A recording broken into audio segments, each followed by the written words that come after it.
Well, hello YouTube fans, it's Hair BMW, and we're not going to take that little bit of oil spot on the floor as a bad omen. So, it's Saturday, I don't know, 18th I think, something like that, and as you can see, it is day one. The old E90 is officially out of commission. Started her up this morning and warmed her up, got the battery charged, got the garage cleaned up, and got her up on the jack stand. So you can see officially I have one more jack stand that's going to go up here in the front, but I have one under each of the jacking points, and then I have one up under the rear cross member just as a safety measure, and I'll have one more up here in the front that will be there until I take this pan off, in which case I have to take it out of there and then it'll go right back under. This is my first time doing any kind of a big project under jack stands, so I wish I had a different way, but I don't. And for those of you that may not be familiar with living in the South in the spring, I don't know if it shows up or not, but that's pollen, my friends. Pure and simple. That's just pure tea pollen. So, just thought I'd do just a little quick intro here. The other sign, as you can see, that spring is here is this is the first day we've had in a long time that's just humid. Not that hot. It's a great temperature. It's probably about 72, 74, but man, it's about 80% humidity. So that, again, that is life in the South. So we begin today. She's on the jack stands. Next thing I'll do is get the wheels off, and you know, I can't remember who it was. I watched a couple of videos for a while, and I either subscribed and lost it, or forgot it, or meant to and didn't. But there was a fella, and I have no earthly idea what his name was or what his channel was. Remember, if I remember right, he was restoring a Mustang or something, and I think he was with his wife. But anyway, he had a philosophy. I think I might have mentioned it before.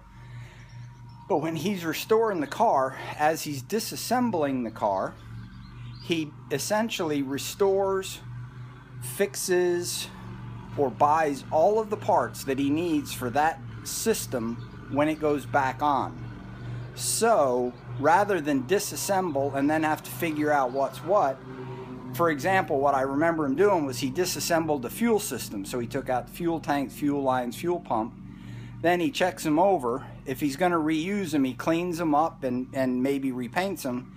If he's got to buy parts, then he goes ahead right then and he orders the parts, for that system, and then puts it all away. So when it comes time to put it back together, he may not have these big long gaps of time where you're waiting for one little thing.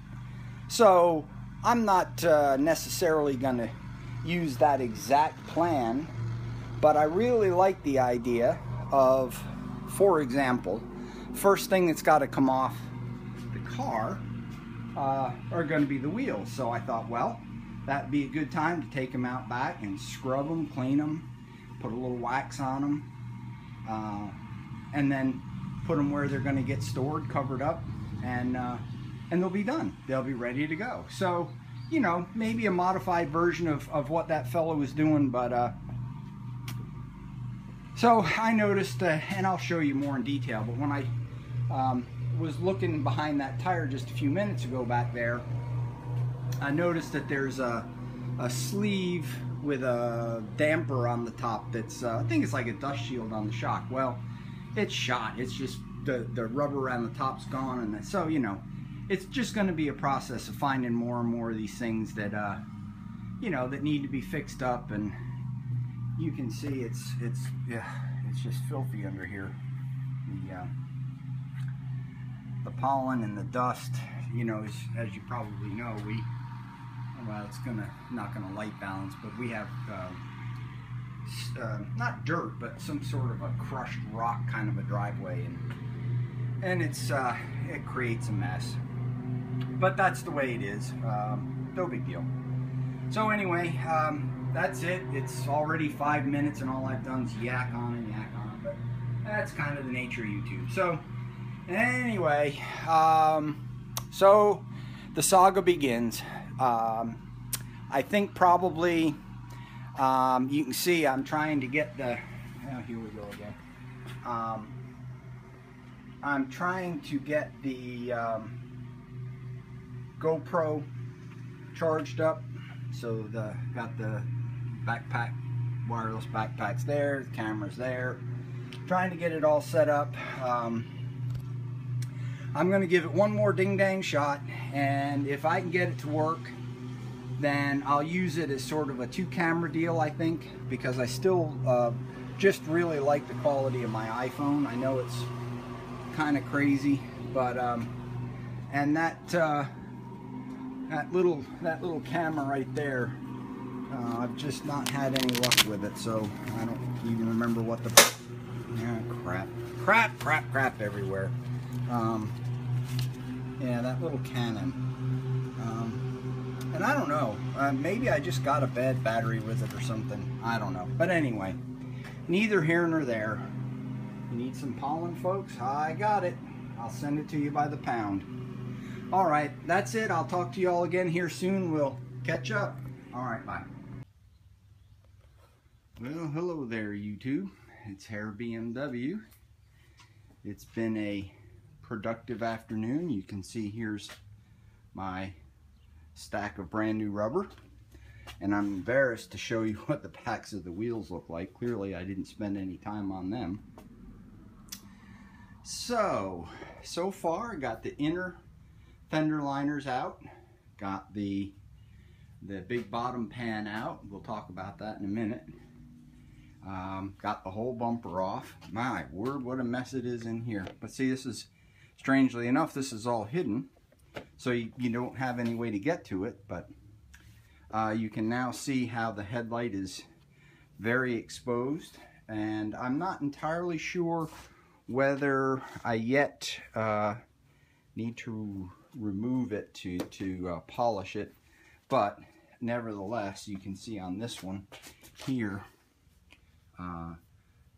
that this whole edge and down in this corner I never could get to when I was working on it before, and the same was up there, and it's still a little close to the fender, and this fender is metal, of course, but the plastic sort of came right up around here before, so we'll have to see.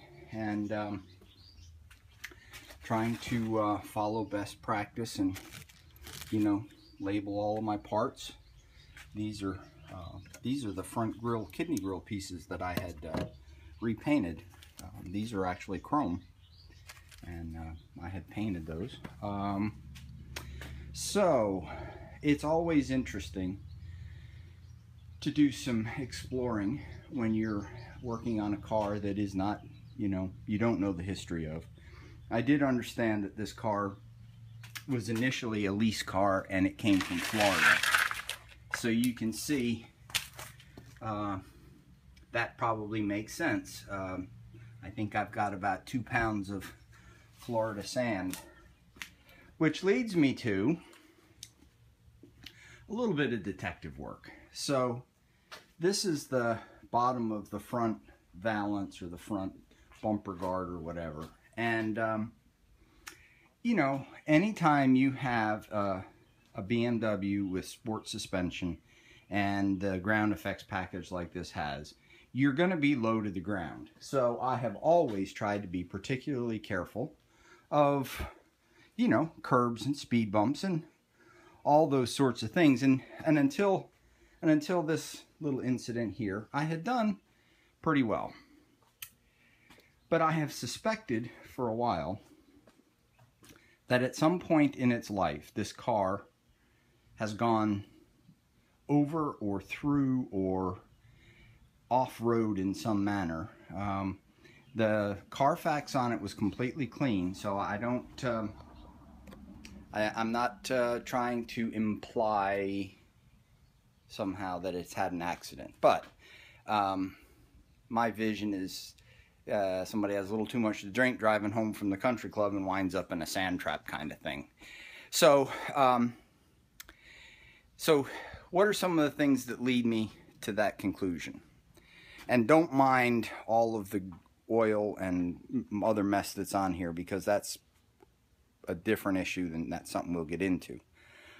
But as you look at this is the pan that covers the entire underside of the engine, and this is the passenger side. And you can see that just about every place on here that could be cracked or broken is in some manner or another in that condition. So then when you look at the state of the abrasions on the bottom of this side, which is, it's not absent on this side, but it seems to be far worse on this side. And this is the scoop, the air scoop, which essentially goes thusly and forces air through the inner fender liner directly at the brakes. And when I took the bumper off, this just fell out.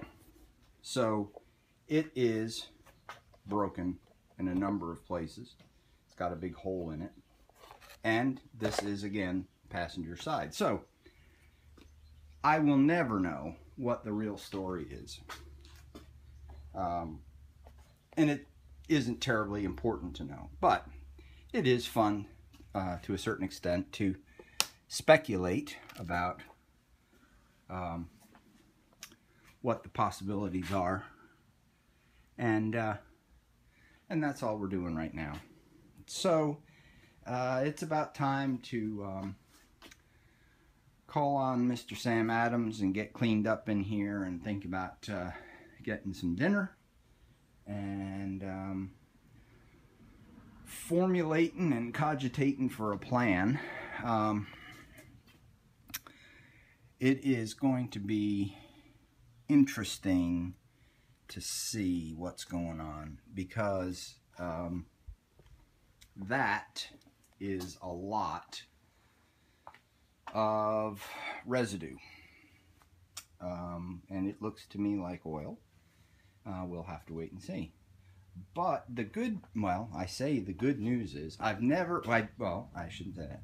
There has been this very small leak of oil, like you see over there.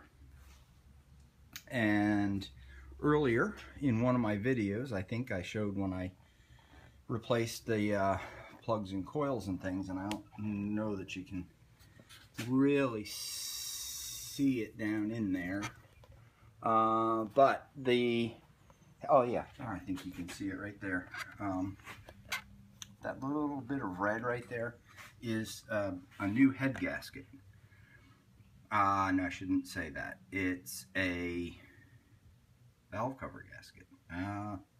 Now I'm going to show my ignorance. I'm not sure. I think it is a new gasket. I think that it is a valve cover gasket. I'm not sure. Anyway, which is one of the most common areas for oil leaks on these cars from what I understand. So that it's possible that that mess is left from before the oil leak, or before the gasket was replaced. However, that wouldn't answer that, unless it's pooled up somewhere under there and it's just been dripping out.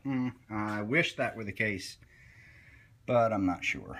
And I'm really freaked out about having to get down in there to get the water pump and the thermostat.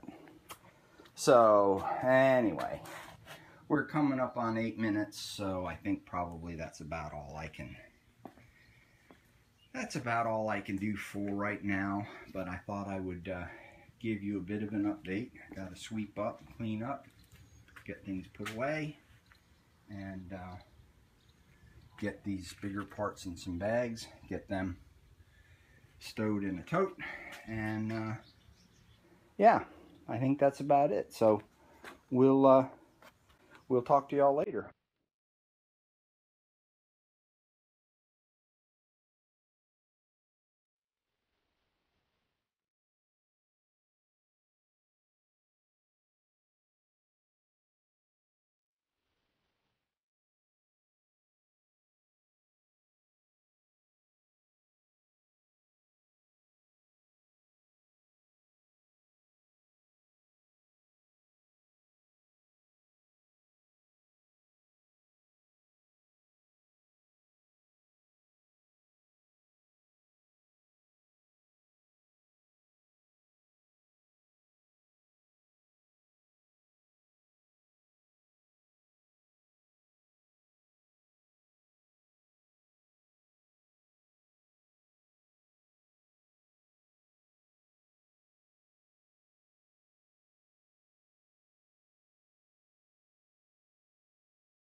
I actually think these lenses will come off of here fairly easily, which would certainly make them much easier to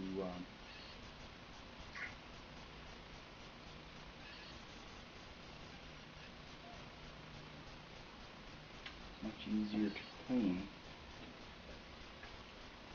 By the same token, plastic is so brittle from being in